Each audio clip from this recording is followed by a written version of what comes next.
નમસ્કાર દર્શક મિત્રો, મહામંથનમાં આપનું સ્વાગત છે। આજે આગાજે પ્રચંડ વાઇબ્રન્ટ ઉપર આજે આપણે મહામંથન કરવાના છીએ।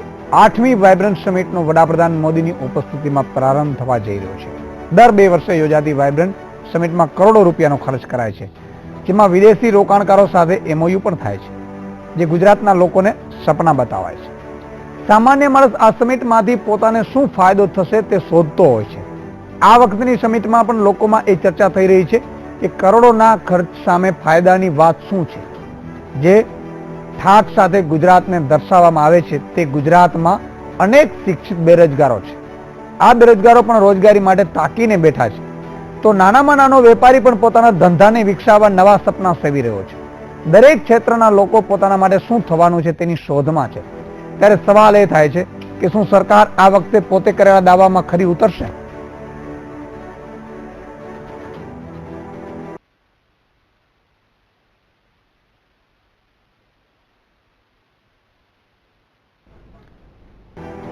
ગાંધીનગરમાં કરોડો રૂપિયાના ખર્ચે તૈયાર કરાયેલી ગિફ્ટ સિટીમાં વેપારનું મહત્વનું બીજ રોપાયું છે। ગિફ્ટ સિટીમાં દેશના પહેલા ઇન્ટરનેશનલ સ્ટોક એક્સચેન્જનું ઉદ્ઘાટન પીએમ મોદીના હસ્તે કરવામાં આવ્યું છે, અને મોદીએ ગિફ્ટ સિટીના ઉદ્ઘાટનને ગણાવી છે દેશની ગિફ્ટ।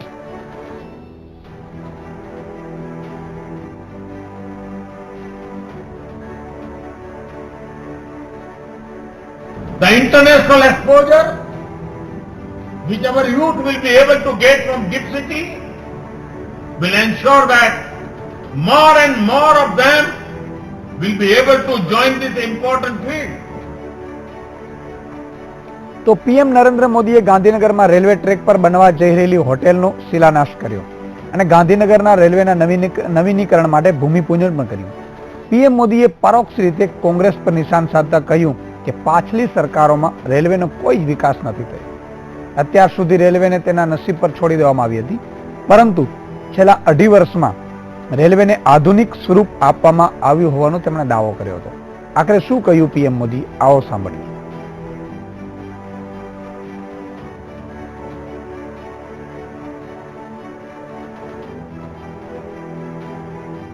बहुत बड़ी मात्रा में तेज गति से आज रेल लाइनों का इलेक्ट्रिफिकेशन हो रहा है, रेल इंजन इलेक्ट्रिकल इंजन बनाने का काम हो रहा है। आजाद हिंदुस्तान में सबसे बड़ा फॉरेन डायरेक्ट इन्वेस्टमेंट रेलवे के क्षेत्र में आया है, और 2 बड़े लोको इंजीनियरिंग मैन्युफैक्चरिंग के काम के लिए वो काम आने वाला है। भविष्य में वो पूरे रेलवे की गति बदलने वाले इंजन बनाने का काम है। તો દર્શક મિત્રો, આજે આપણે મહામંથનમાં ચર્ચા કરીશું આગાજે પ્રચંડ એટલે કે વાઇબ્રન્ટ સમિટનો જે વાસ્તવિકતા છે। વાઇબ્રન્ટ સમિટ જે 8મી વાઇબ્રન્ટ સમિટ યોજાવા જઈ રહી છે। આજથી આમ કહેવાય આવતીકાલથી ભલે પ્રારંભ થશે, પરંતુ આમ જોતા ખરેખર આજથી પ્રારંભિક તબક્કે વાઇબ્રન્ટ સમિટનો પ્રારંભ થઈ ગયું એવું માનવામાં આવી રહ્યું છે। 8મી વાઇબ્રન્ટ સમિટ કરોડોના દર 2 વર્ષે યોજાતી વાઇબ્રન્ટ સમિટમાં કરોડોના એમઓયુ કરવામાં આવે છે। એમઓયુ એટલે મેમોરેન્ડમ ઓફ અન્ડરસ્ટેન્ડિંગ। જે લોકો, જે કંપનીઓ, જે વ્યક્તિઓ, જે સંસ્થાઓ પોતે અહીંયા રોકાણ કરવા માટે જે એમઓયુ કરે છે, એ એમઓયુ ખરેખર કેટલા થયા છે, કેટલા અમલમાં મૂકાણા છે, કેટલા ટકા અમલમાં મૂકાણા છે, આ તમામ ઉપર આપણે ચર્ચા કરવાના છીએ। જે કંપનીઓએ અહીંયા રોકાણ માટે પોતે સામે ચાલીને ગુજરાત સરકાર સાથે કરાર કરે છે એને એમઓયુ કહેવામાં આવે છે। સામાન્ય રીતે સાદી ભાષામાં કહીએ તો રોકાણ માટેનું તત્પરતા દેખાડી અને 2,000-5,000 કરોડ એવી રીતે કરી અને 25 લાખ કરોડ સુધીના રોકાણો માટે દર વર્ષે અહીંયા એમઓયુ કરવામાં આવે છે। પરંતુ ખરેખર આ લાખો કરોડોનું રોકાણ જો ગુજરાતમાં આવી ગયું હોત તો ગુજરાતની સ્થિતિ શું હોત? ખરેખર અહીંયા સિંગાપોરથી પણ વધારે ગુજરાત વિકસાવી શક્યું હોત, પરંતુ ખરેખર એવું નથી થયું, એવું થતું પણ નથી, અને એના કારણે જ એમઓયુ છે એ માત્ર કાગળ ઉપર રહી જાય છે। 5 થી 7% જેટલો અમલ હોવાના સરકારના આંકડા બતાવે છે। ત્યારે આ એમઓયુ પાછળ થતા કરોડોના ખર્ચ પણ એ કેટલા વ્યાજબી છે એના ઉપર પણ આપણે સવાલ અને ચર્ચા કરવાના છીએ. આપણી સાથે તમામ ગેસ્ટ જોડાયેલા છે. કોંગ્રેસમાંથી છે અમીબેન યાજ્ઞિક, ભાજપમાંથી છે મહેશ કસવાલા અને રાજકીય વિશ્લેષક તરીકે સુધીરભાઈ રાવલ આપણી સાથે જોડાયા છે. આપણે ત્રણેય મહાનુભાવનું સ્વાગત છે. સુધીરભાઈ, વાત આપનાથી શરૂઆત હું કરીશ કે જે રીતે દર વખતે એમઓયુ કરવામાં આવે છે, સારી વાત છે. સરકાર વાઇબ્રન્ટ ગુજરાત કહીને માત્ર ગુજરાતની નહીં, દેશની નહીં, પરંતુ ઇન્ટરનેશનલ ક્ષેત્રે પણ એક એવું પ્રસ્થાપિત કરવા માંગે છે ગુજરાતમાં આટલા એમઓયુ કરીને એટલા રોકાણો થઈને સેફ ગુજરાત છે. પરંતુ ખરેખર એટલું રોકાણ આવે છે ખરું? વાઇબ્રન્ટ ગુજરાત ગ્લોબલ ઇન્વેસ્ટર સમિટની પશ્ચાત ભૂમિકામાં જોઈએ કન્સેપ્ટ ક્યાંથી શરૂ થયો અને જે આજ સુધી સતત દર 2 વર્ષે ચાલ્યું છે, તો એ તમે જુઓ તો એ વખતની સ્થિતિ પર તમને જો યાદ આવે તો ગુજરાતમાં કોમી રમખાણો ત્યાર પછી કેટલાય ઉદ્યોગો ગુજરાતની બહાર જતા રહેતા હતા. વિશ્વાસનું વાતાવરણ નહોતું અને એ વિશ્વાસનું વાતાવરણ જમાવવા માટે મૂડી રોકાણો લાવવા માટે એક કન્સેપ્ટની જરૂર હતી, એક જબરજસ્ત કન્સેપ્ટની. અને હું બહુ સકારાત્મક રીતે જો જોઉં તો આ કન્સેપ્ટમાં એવો દમ હતો કે ત્યારે વિશ્વાસ ઉત્પાદન કરવા માટે એટલે પ્રોફેશનલ મેનેજમેન્ટ અને ઇવેન્ટ મેનેજમેન્ટથી આખું એક સતત દર 2 વર્ષે આખી આ ગ્લોબલ ઇન્વેસ્ટર સમિટ સ્ટાર્ટ થઈ. શરૂઆતમાં તમને યાદ હશે 28 સપ્ટેમ્બર અને 2 ઓક્ટોબરની વચ્ચે પહેલી તો 2003માં થઈ હતી. ત્યારે 80 એમઓયુ અને 66,000 કરોડના મૂડી રોકાણ આવશે. આ એમઓયુ છે ને એક ઇન્ટેન્શન છે કે આટલું મૂડી રોકાણ આપી દીધું નહીં, આટલું મૂડી રોકાણ અમે આપીશું એમ. પછી સતત 2005, 2007, 9, 11, 13, 15 અને આજે 17 8મી વાઇબ્રન્ટ ગુજરાત ગ્લોબલ સમિટ છે. શરૂઆતના આંકડા તમને કહું તો ખાલી 125 ફોરેન ડેલિગેટ્સ હતા પહેલી વાઇબ્રન્ટ સમિટમાં, 200 નોન રેસિડેન્ટ ઇન્ડિયન્સ હતા, 200 લીડિંગ ડિગ્નિટરીઝ હતા અને પાર્ટિસિપન્ટ કન્ટ્રીઝ 45 હતા. આજે એ આંકડાઓ અનેક ગણા વધી ગયા છે. 25,000 ડેલિગેટ્સ છે. આખું સ્વરૂપ જે રીતના બદલાતું ગયું છે એમાં સકારાત્મક છે. પણ તમે જે મહત્વનો પ્રશ્ન કીધો કે આ હવે કેટલું દેખાડો થાય છે, કેટલા આક્ષેપો થાય છે, એમાં પણ કેટલું તથ્ય છે જે એટલે જે પહેલા કન્સેપ્ટમાંથી જે મદદરૂપ થયું ગુજરાત ઘણું લાભ પામ્યું અને હવે દાખલા તરીકે જે છે એમાં ઘણું અંતર છે. બિલકુલ. અમીબેન યાજ્ઞિક પણ આપણી સાથે છે. અમીબેન, જે રીતે એક વાત થઈ રહી છે ગુજરાત સરકારની, ભારત સરકાર ખુદ પીએમ આવીને એવા દાવા કરે છે ગુજરાતમાં ખૂબ જ વિકાસ થયો છે, ગુજરાત વાઇબ્રન્ટ છે અને વાઇબ્રન્ટ ગુજરાતમાં ખૂબ જ રોકાણ આવે છે. તમે શું માની રહ્યા છો? ખરેખર એ સાચી દિશા તરફ આગળ વધી રહ્યું છે? આ એક બહુ જ વેલ ડિઝાઇન્ડ પ્લાન છે. આપણે જો આ 8 વાઇબ્રન્ટ ગુજરાતના સમિટ્સનું સમીક્ષા કરીએ તો જેમ સુધીરભાઈએ કીધું કે એમઓયુ એટલે જ્યારે જો મારે કોઈ મકાન લેવા જવું તો ઇન્ટેન્શન બતાવો મારે આ મકાન જોઈએ છે, ભાઈ કેટલાનું છે તો કે આ ભાઈ 4 કરોડનું છે એટલે હું ઇન્ટેન્શન સાઇન કરું કે ભાઈ હું આ 4 કરોડના મકાનમાં ઇન્ટરેસ્ટેડ છું, એ એમઓયુ થયું. પણ મેં લીધું નથી. એટલે આ જાતનો એક સિમ્પલ દાખલો એમણે આ પબ્લિકના મગજમાં નાખવા માટે કે ભાઈ અમે આટલા એમઓયુ કર્યા, એ લીગલ શબ્દ છે. અને એ એમઓયુ થી જો પ્રોજેક્ટ આવ્યા હોત અને જો 8મી વાઇબ્રન્ટ કરવી પડે એ બતાવે છે કે પહેલી વાઇબ્રન્ટની પણ કોઈ અસર થઈ નથી. જો 66,000 કરોડના પ્રોજેક્ટ ગુજરાતમાં થયા હોય તો ગુજરાત આજે ક્યાં પહોંચ્યું હોય? તમે પહેલા પણ કીધું કે સિંગાપોર થી બી વધારે આગળ વધી ગયું હોય, એટલું આધુનિક થયું હોય. તો માલ ન્યુટ્રિશન છે, આપણા ટ્રાફિકની સમસ્યા છે, મિસિંગ ચિલ્ડ્રનની સમસ્યા છે, મિસિંગ વિમેનની સમસ્યા છે, બેરોજગારીની તો આપણે વાત કરી શકીએ એમ નથી, લો એન્ડ ઓર્ડરની પ્રોબ્લેમ છે, કોઈ પણ જગ્યાએ તમે કોઈ કાયદાનું અમલીકરણ નથી જોઈ શકતા. તો આ બધું જે છે એવામાં જો આ મૂડીરોકાણો આવે છે ને મૂડીરોકાણ કરતા હોય એમના કહેવા પ્રમાણે તો ક્યાં ને ક્યાં ગુજરાત પહોંચી ગયું હોય. એટલે આ વાતો બધી એક જાતનું ડાયવર્ઝનરી ટેક્ટિક છે. આ પૈસા ક્યાંથી આવે છે, કોના પૈસા તમે આટલા બધા વાપરો છો, એનો પણ હિસાબ તમારે પ્રજા. મહેશભાઈ પાસેથી આપણે જાણવા માંગીશું. મહેશભાઈ, વાત એ રીતે પણ વિપક્ષની છે કે આટલા ખર્ચા કર્યા બાદ રોકાણ જે જોઈતું હતું એ નથી આવતું. ખરેખર એ કેટલું વાજબી છે આ ખર્ચા કરવા અથવા તો જનતાના રૂપિયા આ રીતે વેડફવા? સરકાર પૈસા વેડફે છે એ વાત સાથે પહેલા તો હું સંમત નથી. આજે ગુજરાતના ઘરે પ્રસંગ છે, વિદેશથી મહેમાનો આવે છે. મને એમ લાગે છે ગુજરાત જેવું રાજ્ય આ દેશનું એમની મહેમાન ગતિ, મહેમાન નવાઝી કરે એમાં ખોટું નથી અને એની પાછળનો ઉદ્દેશ પણ એ લોકો અહીંયા નાણાં રોકે, ગુજરાતની અંદર ઉદ્યોગો સ્થપાય, વધારેમાં વધારે ઉત્પાદન થાય, ગુજરાતના લોકોને રોજગારી મળે, એની પાછળનો એનો ઇન્ટેન્શન છે. આને બહુ નેગેટિવ અર્થમાં નહીં લેવું જોઈએ આના. અને હું એ વાત સાથે સુધીરભાઈની વાત સાથે સંમત પણ છું, અમીબેનની વાત સાથે એ વાત સાથે સંમત. આ ઇન્ટેન્શન છે, પણ હું દાવા સાથે કહી શકું કે જે ઇન્ટેન્શન જે આ 8 સમિટમાં થયા છે, પહેલા સમિટમાં કદાચ ઓછું એનું સફળતા હતી, બીજામાં એના કરતા વધી છે. ગઈ વખતની 64% આજે પણ સરકારી આંકડા છે, જે પ્રકારે MOU થાય છે એમાંથી 64% મૂડી રોકાણ અહીંયા શરૂ થાય છે. હવે આ મૂડી રોકાણો જે છે એ એવું નથી કે આજે આપણે ઇન્ટેન્શન વ્યક્ત કર્યું, MOU કર્યું ને કાલ સવારે અહીંયા ઠલવાઈ જાય એવી શક્યતાઓ, કારણ કે આપણે ઘર બનાવવું હોય ને સાહેબ, ઘર બનાવવું હોય ને તો એમને 5 વર્ષ લાગે છે. આજે 5,000 કરોડ 7,000 કરોડના ઔદ્યોગિક રોકાણો અહીંયા કરવા, ઇમારતો બનાવવી, મશીનરી લાવવી, ઇરેક્શન કરવું, એ બધી લોંગ ટર્મ પ્રોસેસ છે. 1 વર્ષ 2 વર્ષ 3 વર્ષ. અને ઉદ્યોગોના તમે MOU પણ જોજો, MOU નો અભ્યાસ આપણે કરીએ તો પણ એમાં પણ હોય છે કે અમે પહેલા વર્ષે આટલું કરશું, બીજા વર્ષે આટલું કરશું, પહેલા ફેઝમાં આટલું ઉત્પાદન.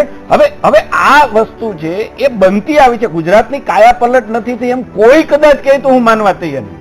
એનો હું સાક્ષી પણ છું. ગુજરાતની અંદર જે પ્રકારે સ્થિર શાસન આવ્યું, વાઇબ્રન્ટ સમિટ આવી, ગુજરાતની એક પ્રતિભા, અહીંયા વારાઘડીએ તોફાનો થતા હતા, અહીંયા કર્ફ્યુ રહેતો હતો, એમાંથી ગુજરાત બદલાયું છે એના સાક્ષી અહીંયા બેઠેલા બધા છો.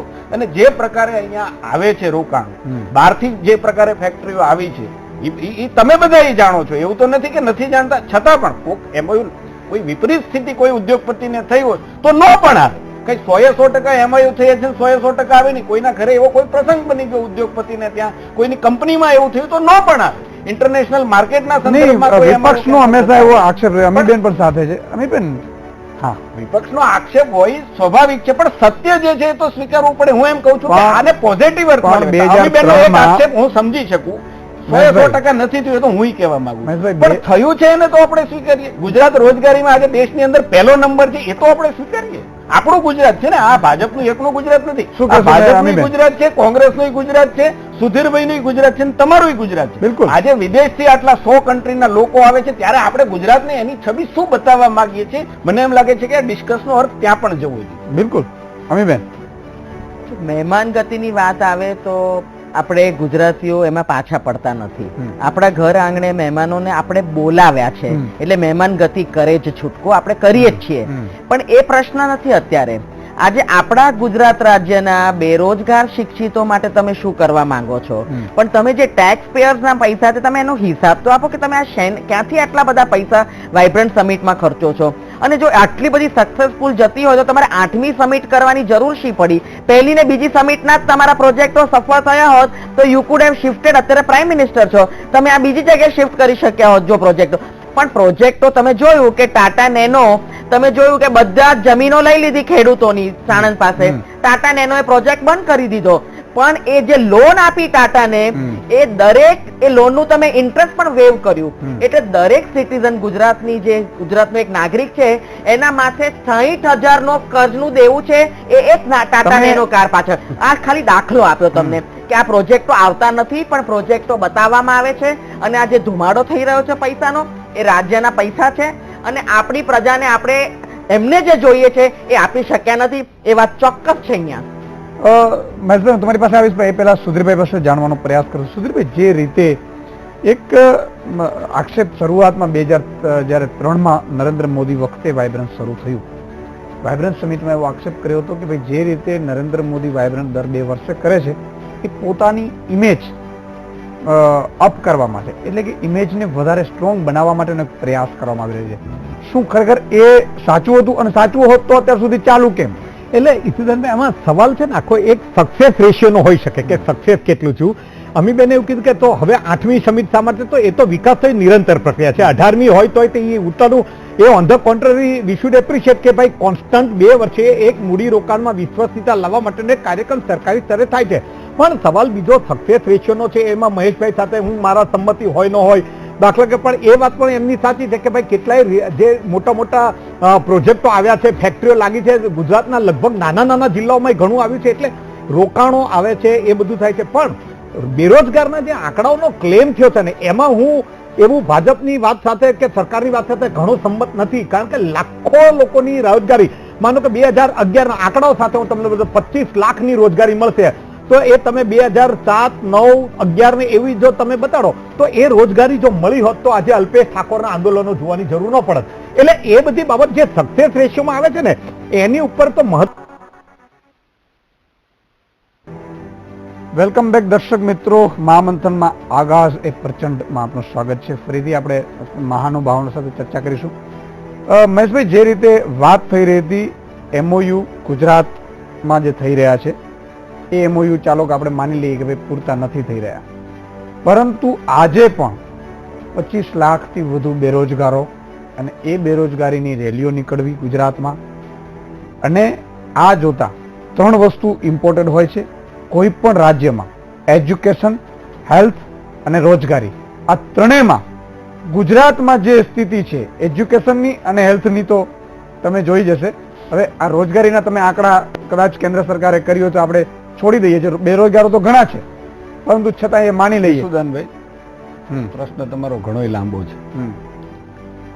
25 લાખ બેરોજગારો એનો અર્થ શું થયો? ગુજરાતમાં 25 લાખ બેરોજગારો હોઈ શકે? પેલા તો આ વાત સાચી લાગે છે તમને? તમને ગુજરાતી તરીકે સાચી લાગે છે? બિલકુલ ખોટી વાત છે, ફેબ્રિકેટેડ. હું ખાલી એક બીજું તમે કહો, કહી લો. આપણે વચ્ચે એ વાત હતી કે 2011 ના વાઇબ્રન્ટના તમે આંકડાઓ જોઈ લેજો, 2009 ના જોઈ લેજો, 2013 ના. એમાં 2011 વખતે જેમ કહેવામાં આવેલું કે ભાઈ 25 લાખ રોજગારીની તકો છે. બરાબર છે? આ શબ્દોમાં ટેકનિકલી જરાય રોંગ નથી, બિલકુલ. પણ if you are planning for that really good employment તો પછી એનો સક્સેસ રેશિયો શું એ સવાલ છે. એમાં જો success ratio એમાં જો માનો કે 20% હું તમારી સાથે સહમત છું. આજે પણ ગુજરાતની અંદર એટલે ઇન કેસ 20% જો ઇમ્પ્લિમેન્ટ થયો તો મેં એમ કીધું કે તો આ આંદોલનો ન થયા. હું એવો કહું છું, આંદોલનોની ચર્ચા આપણે એટલા માટે અહીંયા તમે કહો છો, પણ હું આ વાત સાથે મારો સખત વિરોધ પણ છે કે ગુજરાતની અંદર પહેલા 25 લાખ. મારી વાત સાંભળો. કેટલા ફોર્મ ભરાય છે? હું 2009 ના આંકડા બેરોજગાર 25 લાખ લોકો તલાટીના ફોર્મ ભરાવામાં 25 લાખ લોકો એક્ઝામ આપે છે. તો સાહેબ બજારમાં ક્યાંય બેરોજગારી નો સમાય. અહીંયા તો હું એવી સમસ્યા, મારે દાખલા તરીકે ફેક્ટરી કરી પણ એ રોજગારી નો કહેવાય કે MBA કરેલા વ્યક્તિ સાહેબ ઈસુદાનભાઈ, તો હું એ પણ નો કહેવાય જેને સરકારી નોકરી મળે છે. પણ શું દાખલા તરીકે પણ એને કોઈક સારી જગ્યા તો મળે ને. MBA કરેલો વ્યક્તિ રિક્ષા ચલાવતો હું એમ નથી કહેતો કે એને સારી જગ્યા મળવી જોઈએ, હું એ મતનો જ છું. પણ ગુજરાતમાં નથી મળતી અને 25 લાખ લોકો બેરોજગાર છે. ગુજરાતની અંદર આજે એવી સમસ્યા છે, ગુજરાતની એવી સમસ્યા છે કે માણસો મોળતા નથી. અમીબેન, કે સ્વાભાવિક છે ભાઈ.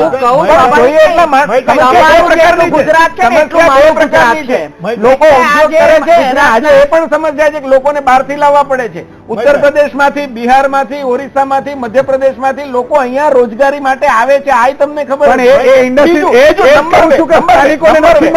ઈશુભાઈ, નંબર ના બધાને નોકરી મળે છે ને એટલે આવવાનો પ્રવાહ છે. કેટલા ઉદ્યોગપતિઓ દર સમિટની અંદર સુધીરભાઈએ પણ સ્વીકાર્યું કે અહીંયા વધે છે, તો શું ઉદ્યોગપતિની નજર નહીં હોય કે ગુજરાતની અંદર આટલું સારું વાતાવરણ છે, ગુજરાતની અંદર ધંધો થઈ શકે એમ છે, ગુજરાતની સરકાર સપોર્ટમાં છે, એટલા માટે અહીંયા આવીએ છીએ. મારી વાત સાંભળો. મને એમ લાગે છે કે નેગેટિવ વાતાવરણથી દૂર રહેવું જોઈએ અને જે પ્રકારનો ફાયદો, હા, એક સૂચન મને ગમે કે આમાંથી રોજગારી કેવી રીતે હજી વધારી શકીએ, કેવી રીતે વધારે આપણે અહીંયા મૂડીરોકાણ આવી શકે એના પર ચર્ચા થવી જોઈએ. એનો કઈ અર્થ નથી. આપણે એકેડેમિક ચર્ચા કરીએ, પોલિટિકલી અમીબેન નું નહીં સાંભળીએ અને તમારું માની લો કે દાખલા કે તમે શરૂઆતમાં 2003 માં 76 MOU ને આપણે US જે આંકડા છે એમાં $14 બિલિયન હતા. ત્યાર પછી 226 MOU છે, એની અંદર $20 બિલિયન ઇન્વેસ્ટમેન્ટ આવવાનું હતું. ત્યાર પછી 675 MOU થયા જેના $152 બિલિયન 2009 માં આવવાના હતા.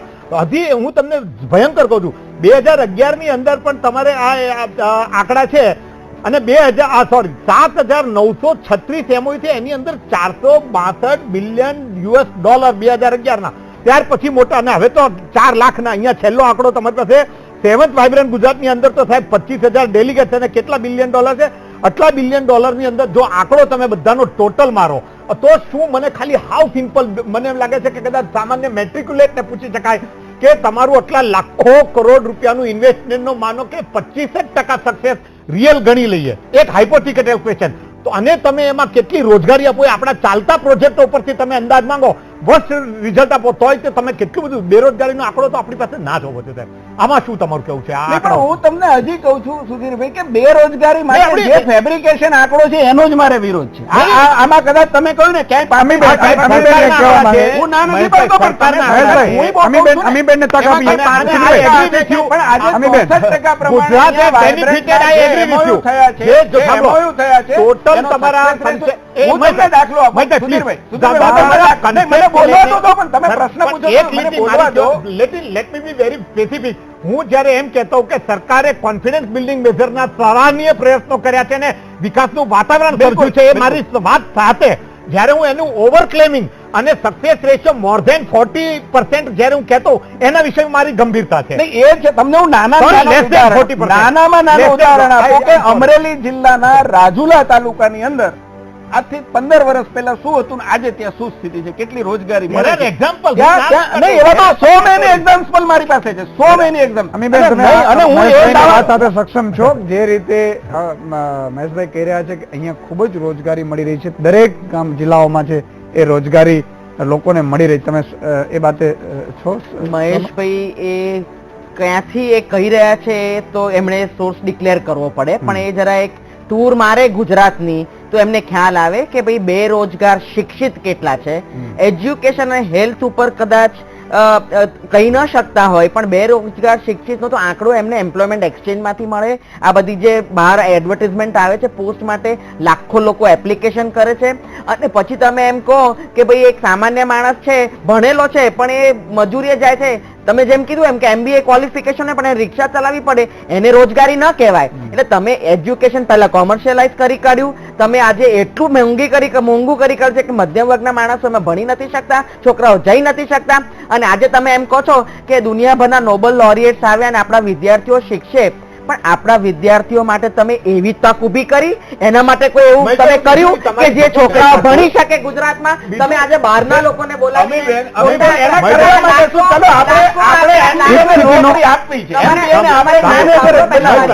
ઉદ્યોગો લાવવા માટે આ exercise કરવી જોઈએ. મેનેજર બનાવો તો શું ઉપાય હોય એનો એ મને સમજાવો. ભાઈ, ઉદ્યોગો માટે આ exercise કરવી જોઈએ જે સરકાર કરી રહી છે.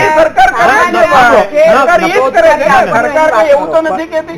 ગિફ્ટ સિટીના જે ફાયદા છે એમાં જે અત્યારે સ્ટોક એટલું બધું એક્સચેન્જ દેખાડો બી થઈ ગયો છે. મહેશભાઈ, એનાથી શું ફાયદો થશે? મારે એ પણ એટલા માટે કે એક પોઝિટિવ વેવ પર પણ જવું જોઈએ મારે, એવું મને લાગે છે કે ગિફ્ટ સિટી છે, ઇન્ટરનેશનલ સ્ટોક એક્સચેન્જ અને આખું ઉદ્ઘાટન કર્યું, ફાઇનાન્શિયલ હબ બન્યું છે. કઈ રીતના ફાયદા ગુજરાતને મળવાના છે? કિશોરભાઈ, મને એમ લાગે છે કે દેશની અંદર ગૌરવ લઈ શકાય એવું એ ગિફ્ટ સિટી છે.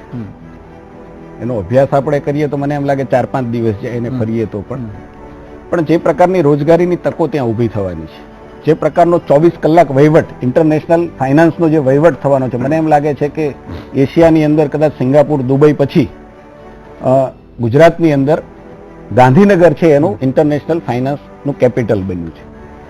મને એમ લાગે છે કે 7 લાખ લોકો કરતા વધારે ત્યાં ભવિષ્યમાં, હું કાલે નથી કહેતો, ભવિષ્યમાં જેમ જેમ એ ડેવલપ થતું જશે એમ એમાં રોજગારીની તકો વધવાની છે. અને જે પ્રકારે એમાં નવી કંપનીઓ આવશે, ઇન્ટરનેશનલ સ્ટોક એક્સચેન્જ આવશે, ફાઇનાન્શિયલ ટ્રાન્ઝેક્શન માટેની કંપનીઓ આવશે. ગુજરાતને એમ કહી શકાય કે ગુજરાત એક એવું સિટી બની જશે, ઇન્ટરનેશનલ સિટી ગાંધીનગર, કે મને એમ લાગે છે વિદેશથી લોકો આવશે. આજે એમાં અધૂરુંમાં પૂરું હતું. મને એમ લાગે છે કે ગાંધીનગરના ચૂંટણીમાં, કોર્પોરેશનની ચૂંટણીમાં પણ જનતાને કીધું હતું કે ગાંધીનગરની અંદર એવું રેલવે સ્ટેશન ઇન્ટરનેશનલ કક્ષાનું બનાવીશું કે જે કદાચ ગુજરાતની અંદર નહીં પણ હિન્દુસ્તાનની અંદર પહેલું છે. આજે એનો અમે શિલાન્યાસ કર્યો છે. સુધીરભાઈ, તમને પૂછવા માંગીશ કે જે રીતે વાઇબ્રન્ટમાં જમીનો છે એ વધવાની નથી, આ એક ભગવાને આપેલી જે સંપત્તિ છે. હવે જમીન વધવાની નથી, બીજી તરફ આપણે ઉદ્યોગોને લાવી રહ્યા છીએ, બરોબર? ઉદ્યોગોને ગુજરાતને કદાચ ખબર નહીં કેમ પણ ઉદ્યોગોને બહુ જરૂરિયાત છે ગુજરાતને. જમીનો વધી નથી રહી, જમીનો સંપાદિત નથી થઈ રહી. શું માનો છો કે આવી રીતે દર 2 વર્ષે વાઇબ્રન્ટમાં જમીનો વેચાતી રહેશે અથવા તો સંપાદિત થતી રહેશે તો અનાજ ઉત્પાદનથી માંડીને મોટી સમસ્યાઓ આગામી સમયમાં નહીં ઊભી થાય? એટલે બહુ ગંભીર પ્રશ્ન છે. એગ્રીકલ્ચરના ભોગે જો વિકાસ થાય, એ ઇન્ડસ્ટ્રીયલાઇઝેશન થાય તો એ આપણું જે અર્થતંત્ર છે એને તો નેગેટિવ જ નુકસાન થવાનું. પણ આપણી પાસે જમીન જે માનો કે ખરાબાની છે એના ઘણા બધા કેટેગરી છે. કે એવી જમીનો અને જ્યાં દાખલા કે રૂરલ આપણે જ્યારે રૂરલ અર્બનાઇઝેશન કરવાના મગના હોઈએ, માઇગ્રેશન ઘટે એનું કરવાના હોય, તો એવા રિમોટ એરિયાની અંદર જો આ બધા ઇન્ડસ્ટ્રી ડેવલપ થાય તો એ સારી વાત છે, બિલકુલ, પણ એ અમીબેન. પણ એગ્રીકલ્ચર લેન્ડના ભોગે નહીં. અમીબેન કઈ કહેવા માંગે છે? અમીબેન. જો 3-4 મુદ્દા છે જે આ ઇન્વેસ્ટર્સને આપણા રાજ્ય કે પ્રાઇમ મિનિસ્ટરે કહેવા જોઈએ કે ભાઈ અમારું એગ્રીકલ્ચરલ ઇકોનોમી છે, પણ અમે પ્રાધાન્ય ઇન્ડસ્ટ્રીને આપીએ છીએ. અમે એગ્રીકલ્ચરને ખેડૂતોને પાણી નથી આપતા, પણ અમે પાણી બધું ઇન્ડસ્ટ્રીને ડાયવર્ટ કરીએ છીએ. અમે પાવર ના એવું સાવ નથી ને, હું તમને આંકડા આપીશ, અત્યારે બહુ નાનો ડિબેટ છે, પણ પાવર પણ અમે ખેડૂતોને આ ટાઈમે જ આપીએ છીએ, પણ અમે ઇન્ડસ્ટ્રીને આપીએ છીએ. પોલિસી હોય પણ એ રાજ્ય માટે હોવી જોઈએ, બહારથી ઇન્વેસ્ટરોને પરદેશીઓને લાવવા માટે હોવી જોઈએ, પણ આપણા રાજ્યના એક બાજુ તમે એમ કહો છો કે MBA થયેલા વિદ્યાર્થીને, એન્જિનિયર થયેલા વિદ્યાર્થીને અહીંયા રોજગારી મળવી જોઈએ. મને એમ લાગે છે કે જે પ્રકારે રાજ્યની સરકાર બેલેન્સ કરે છે, 95 પહેલા જે એગ્રીકલ્ચર લેન્ડ હતી એની પછી ભારતીય જનતા પાર્ટીની સરકાર આવી, એને એગ્રીકલ્ચર લેન્ડમાં વધારો કર્યા છે, ઘટાડો નથી કર્યો. ઘટાડો બેન આ આંકડા સરકારના આવે. જોજો 1995 પહેલા એગ્રીકલ્ચર લેન્ડ હતી એના કરતા રાજ્યની સરકારે વધારો કર્યો છે. ઉદ્યોગો તો જોવે, 100% ખેડૂતો કોઈ નથી, પાડતું. ઉદ્યોગો અને જોવે. ખેડૂતોના ભોગે તમે પાણી ડાયવર્ટ કરો છો. બેન, ખોટી વાત છે, તમારી વાત જ ખોટી છે બેન, વાત જ ખોટી. તમે સાચું picture અમે આપો. નહીં, નહીં, મહેશભાઈ, એક ઉદાહરણ આપું છું. એ તમારી વાત સાચી છે. સમય ઓછો છે, એક ઉદાહરણ હું નાના બાબા. એ જે લૂપહોલ માટે પહોંચ્યું છે તમે અમીબેન નો મુદ્દો એવો છે કે જે સાંભળો. ના, હું તો ખબર છું, મારે પોઝિટિવ નહીં, મહેશભાઈ, અમીબેન જે ચર્ચા કરવા બેઠા છે, રાજ્યની અત્યારે આજે મહેમાનો ઈશ્વરભાઈ, આમાં એવો સાચી હકીકત ઉપર જો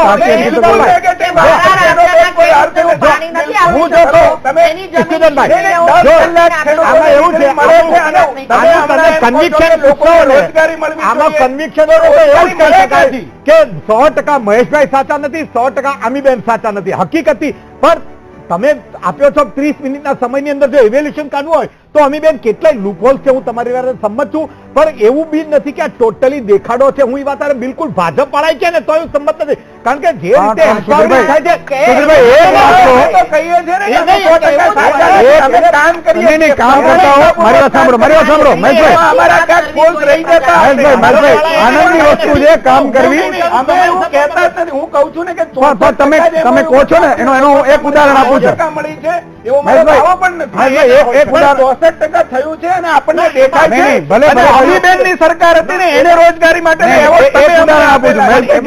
મહેશભાઈ, તમે આપેલા છે કે દેશની અંદર બિલકુલ, સૌથી બિલકુલ. રોજગારી ઉત્પન્ન મહેશભાઈ, કરતા મહેશભાઈ, રાજ્ય એક ઉદાહરણ હું આપું છું. મહેશભાઈ, અત્યારે સવાલ VTV અતિરેકનો છે. બિલકુલ, VTV ના દર્શકોને એટલા માટે મારે કહેવું પડશે કે દર્શકો જોઈ રહ્યા છે એટલે સાચી વસ્તુ હકીકત ત્યાં જવી જોઈએ. હું એક ઉદાહરણ આપીશ કે ટાટા નેનોને જ્યારે વીજળી આપવાની હતી ત્યારે 66 કેવીની ટાટા નેનો પાસે વીજળીની 66 કેવીની નાખી દેવામાં આવી હતી અને ખેડૂતો, સૌરાષ્ટ્રની વાત કરીએ તો આજે પણ 4 લાખ ખેડૂતોને વીજ કનેક્શનો મળ્યા નથી. એક વસ્તુ એ અમીબેનની વાત સાથે હું એટલા માટે સાથે છું કે આ આંકડાઓ ઉપર અમે રિસર્ચ કરેલું હતું. બીજી વસ્તુ કે 1992 થી 2001 સુધીનું લિસ્ટ સુધી હવે 1992 માં અરજી કરી હોય એને હવે મળી રહી છે વીજળી.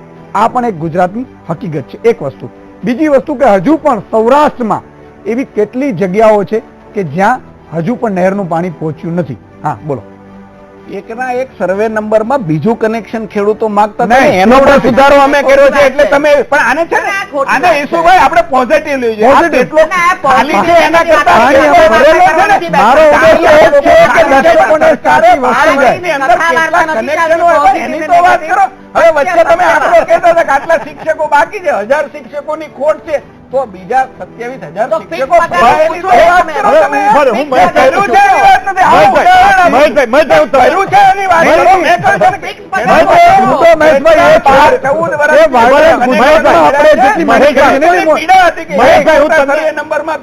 વાત સાંભળો મહેશભાઈ, મુદ્દો એ છે કે વાયબ્રન્ટ ગુજરાત કરવું સારી વસ્તુ છે, આપણા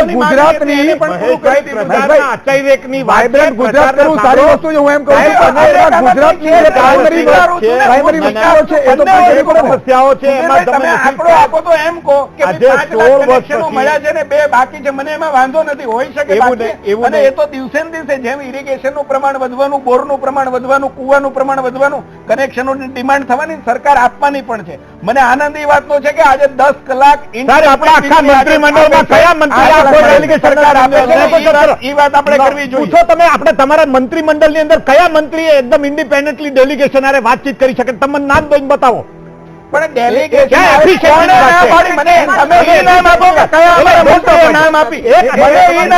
કયા મંત્રીએ ડેલિગેશન આવ્યું પ્રશ્નના નિરાકરણ માટે? ભાજપના કયા મંત્રીએ વાત ઈ કરો કે આમાં જ્યારે તમે અત્યારે જે લેવલનો અભાવ છો એ લેવલની અંદર ડેલિગેશનની આરે મને કહો તમે ડેલિગેશન કયું છે ને કયા મંત્રીએ ના પાડી? અહીંયાથી વિશુભાઈ ફોન કરે, અહીંયાથી મંત્રીએ ના પાડી. ના ના ના, તમે તમતાર રેકોર્ડ પર લાવો, મારા ધ્યાન ઉપર લાવો. તમે અત્યારે આપણે મંત્રીને અહીંયા ઓન આપણે હું તમને ડેલિગેશનમાં ચર્ચા થઈ ન્યાજ લઈ જાઉં. તમે ચર્ચા સાંભળો, ક્યાં ના પાડું છું, તમે લાવો સાંભળો. અને સચિવાલયના દરવાજા પ્રજાએ કામ કરવા માટે છૂટ્યા છે. અમે કામ કરીએ છીએ, કોઈને કામની ના નથી ને પ્રશ્નનું નિરાકરણ કરવા માટેનો અમારો પ્રયત્નપૂર્વકનો પ્રયાસ. મહેશભાઈને સુધીરભાઈ જો ઘાટા પાડી લીધો હોય તો હું એક 2 મિનિટ ખાલી એટલું કહું કે આ સમિટમાં જેટલું બી મૂડી રોકાણ આવ્યું હોય તો બહુ સારું.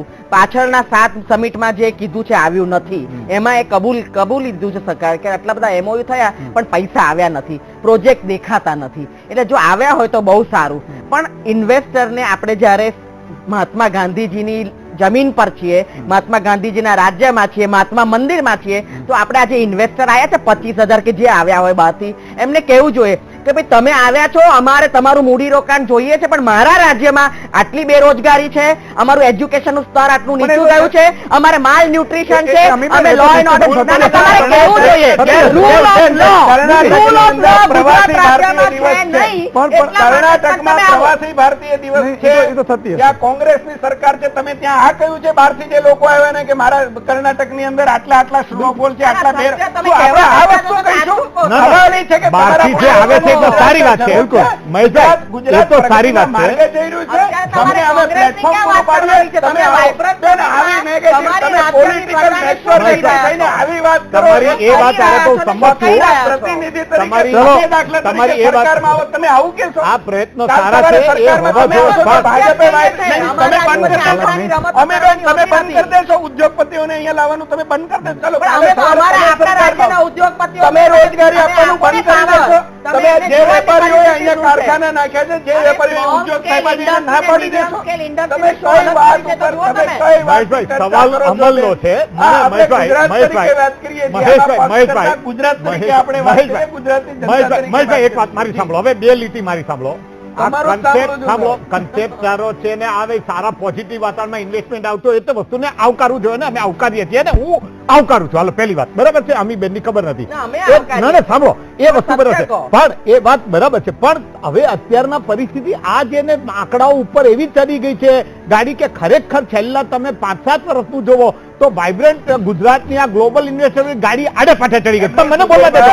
મારી પ્લીઝ તમને હું રિક્વેસ્ટ કરું, વાત મારો જે ઉકળાટ તમારી માનું પણ તમે લાવો ને અમારી પાસે ઉકળાટ. મને જો દાખલા કે કઈ આમાં ખરાબ ખોટું કે કઈ લાગતું હોય તો માત્ર ને માત્ર તમારા આપણા બેરોજગારીના લોકો યુવકો છે ને એના માટેની વાત એટલી છે કે જ્યારે સાહેબ ગુજરાત આટલું વિકસિત છે, ભારતનું ગ્રોથ એન્જિન છે, આટલી કરોડો રૂપિયાના, હું કરોડો રૂપિયાના આંદોલન શબ્દ નથી વાપરતો છે ને ગ્રોથ એન્જિન, પણ તમે સ્વીકારો છો ને? પણ હું સ્વીકારું છું. એમાં ક્યાંક વર્ષોથી છે ભાજપની સરકારે સારું કામ કર્યું છે, સ્વીકારું છું. આ સરકાર કવાયત શેના માટે મને કરે છે? ભાજપની તમારી 15 વર્ષની સરકારે ઘણા સારા કામ કર્યા છે, સ્વીકારું છું.